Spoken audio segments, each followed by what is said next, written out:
de la crisis que estamos viviendo. Huracanes, terremotos, incendios, pandemia. Necesitamos un mensaje a nuestro corazón. Ministerio al pequeño rebaño. Nos encontramos nuevamente para otro episodio al pequeño rebaño. Les habla su amigo el pastor Miguel Tirado y hoy continuamos con la segunda parte del capítulo 26 del libro El deseado de todas las gentes. Este capítulo se titula En Capernaum y me acompaña Pastor Orlando González. Y es un momento especial para pedirle a nuestro Dios bendición. Les invito a orar.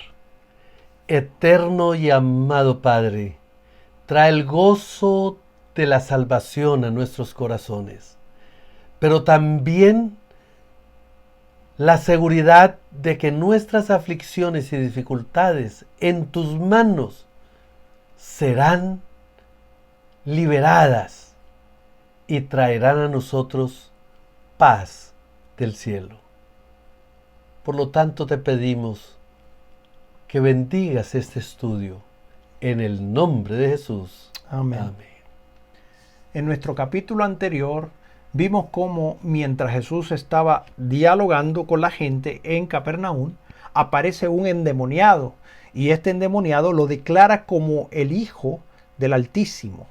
Ahora, Jesús, al enfrentar a este endemoniado, solo le dice dos palabras: enmudece y sal de él. Así que inmediatamente este espíritu sale de esta persona y es en ese setting, en esa situación donde nos quedamos en el capítulo anterior. Así que continuaremos. El periodo del ministerio personal de Cristo entre los hombres fue el tiempo de mayor actividad para las fuerzas del reino de las tinieblas. Durante siglos, Satanás y sus malos ángeles habían procurado dominar los cuerpos y las almas de los hombres, imponiéndoles el pecado y el sufrimiento, y acusando luego a Dios de causar toda esa miseria.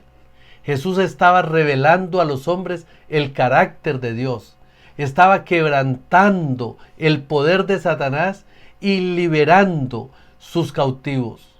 Una nueva vida y el amor y poder del cielo estaba obrando en los corazones de los hombres, y el príncipe del mal se había levantado para contender por la supremacía de su reino.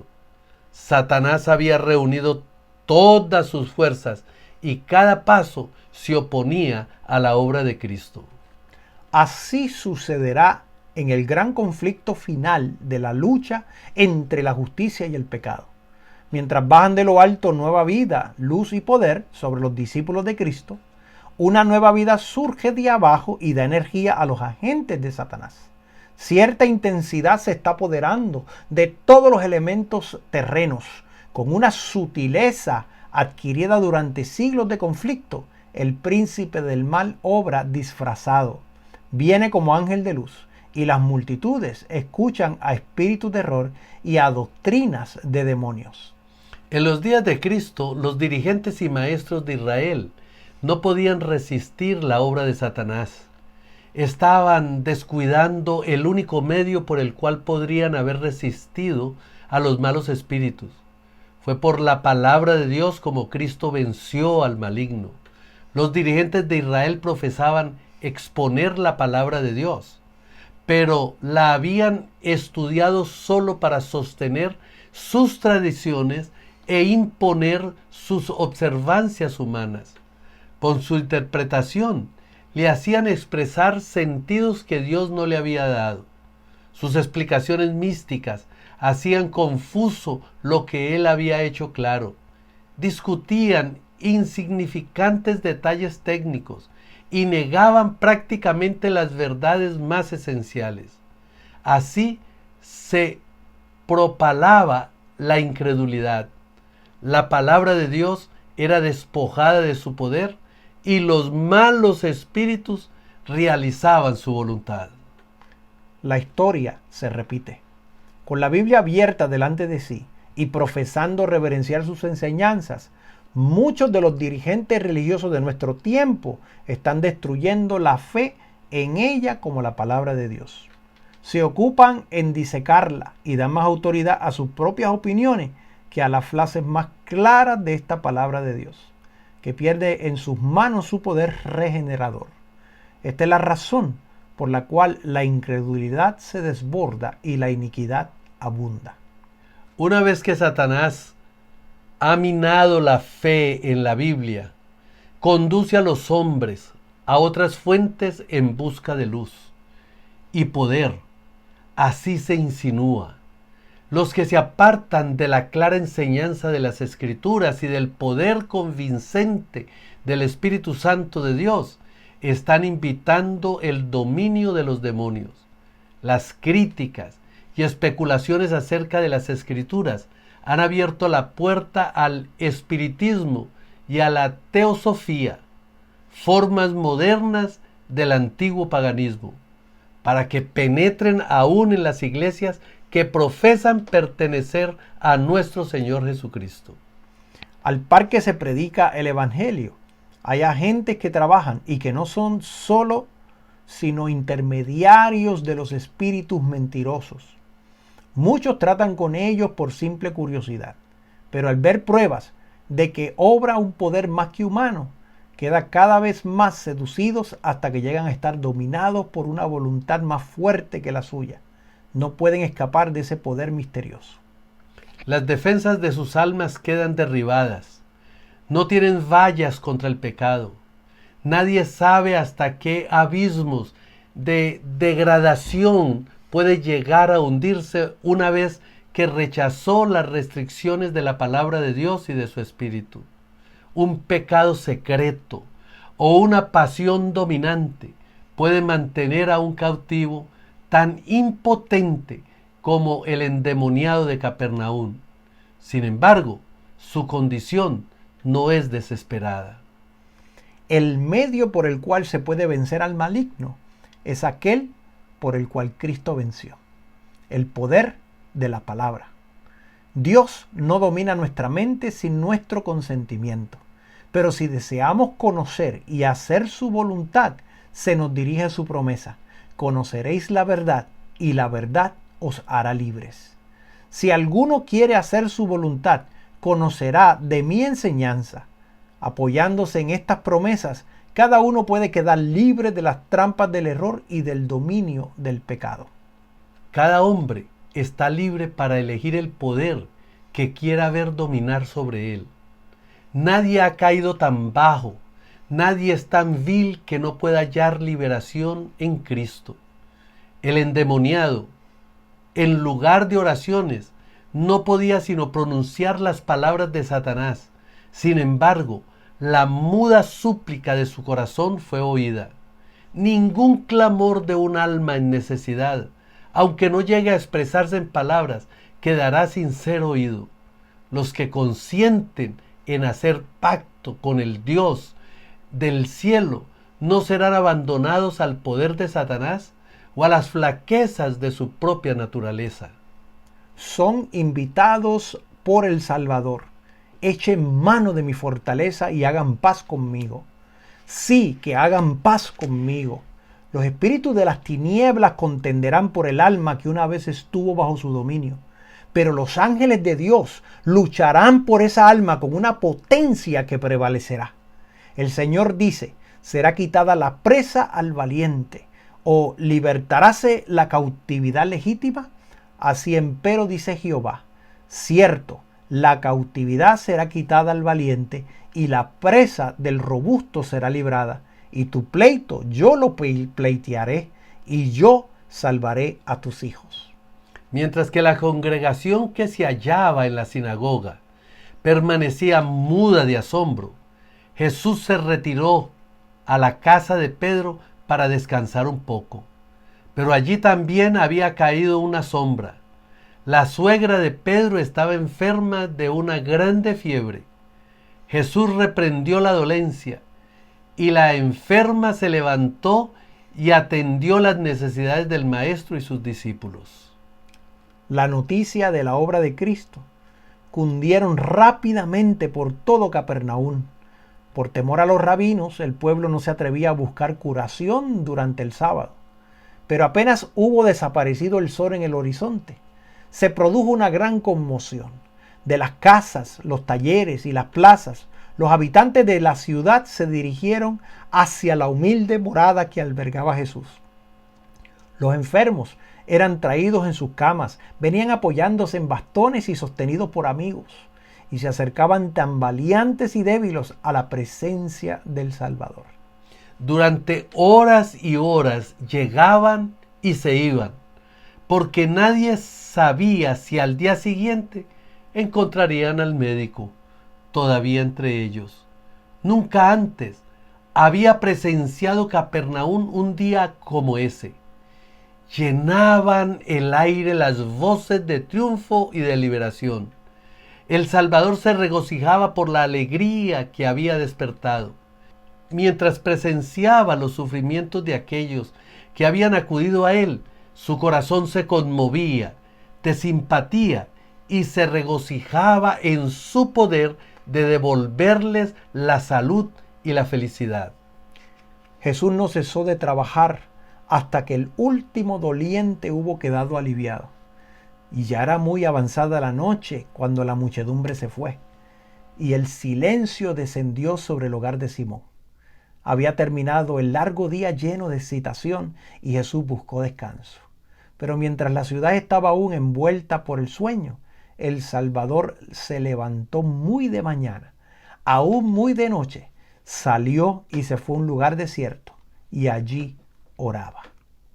Así transcurrían los días de la vida terrenal de Jesús. A menudo despedía a sus discípulos para que visitaran sus hogares y descansasen, pero resistía amablemente a sus esfuerzos de apartarle de sus labores. Durante todo el día trabajaba enseñando a los ignorantes, sanando a los enfermos, dando vista a los ciegos, alimentando a la muchedumbre, y al anochecer o por la mañana temprano se dirigía al santuario de las montañas para estar en comunión con su Padre. Muchas veces pasaba toda la noche en oración y meditación y volvía al amanecer para reanudar su trabajo entre la gente. Temprano, por la mañana, Pedro y sus compañeros vinieron a Jesús diciendo que ya le estaban buscando el pueblo de Capernaum. Los discípulos habían quedado amargamente chasqueados por la recepción que Cristo había encontrado hasta entonces. Las autoridades de Jerusalén estaban tratando de asesinarle. Aún sus conciudadanos habían procurado quitarle la vida. Pero en Capernaum se le recibía con gozoso entusiasmo y las esperanzas de los discípulos se reanimaron. Tal vez que entre los galileos amantes de la libertad se hallaban los sostenedores del nuevo reino. Pero con sorpresa oyeron a Cristo decir estas palabras: también a otras ciudades es necesario que anuncie el evangelio del reino de Dios, porque para eso estoy enviado. En la agitación que dominaba en Capernaum, había peligro de que se perdiese de vista el objeto de su misión. Jesús no se sentía satisfecho atrayendo la atención a sí mismo como taumaturgo o sanador de enfermedades físicas. Quería atraer a los hombres así como su Salvador. Y mientras la gente quería anhelosamente creer que había venido como rey a fin de establecer un reino terrenal, él deseaba desviar su mente de lo terrenal a lo espiritual. El mero éxito mundanal estorbaría su obra.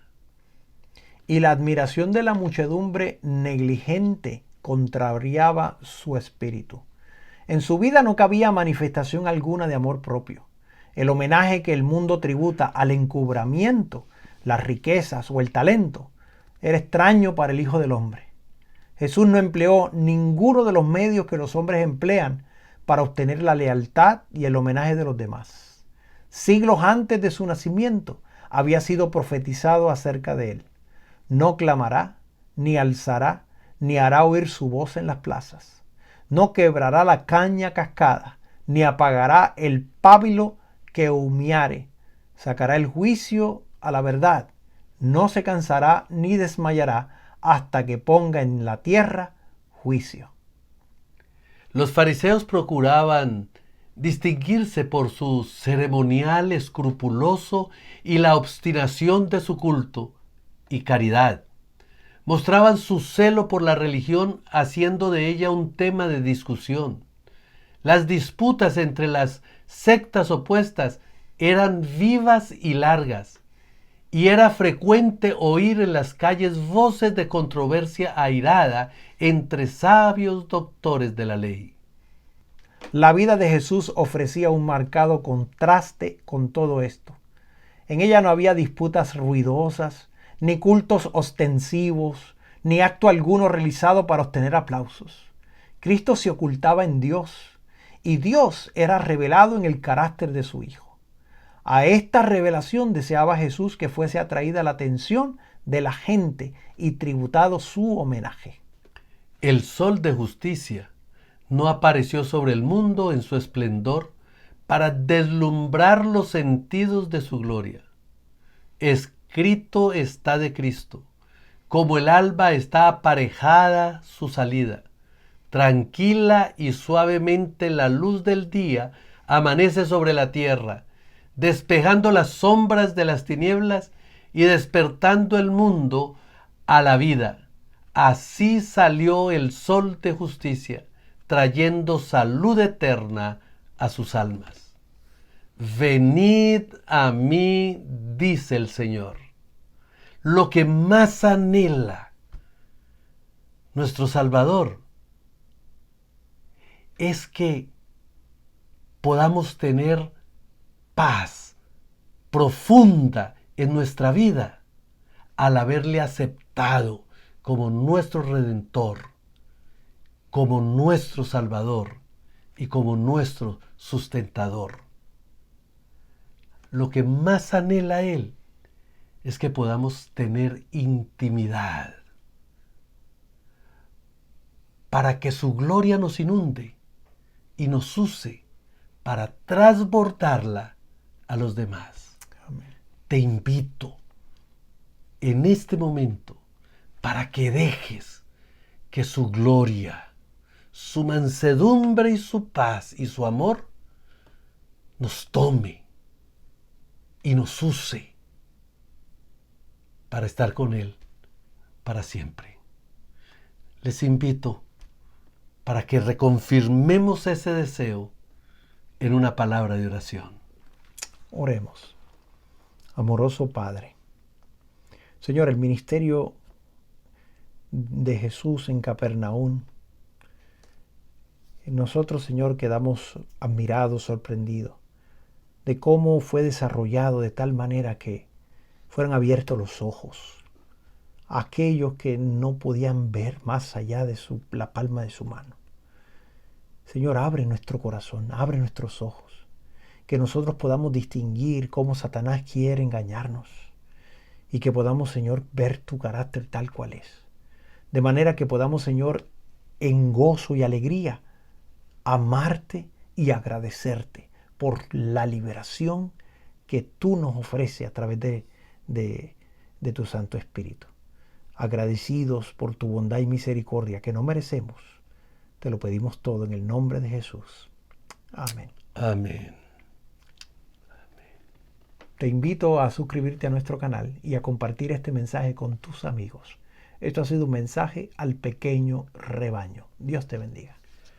Bendiciones.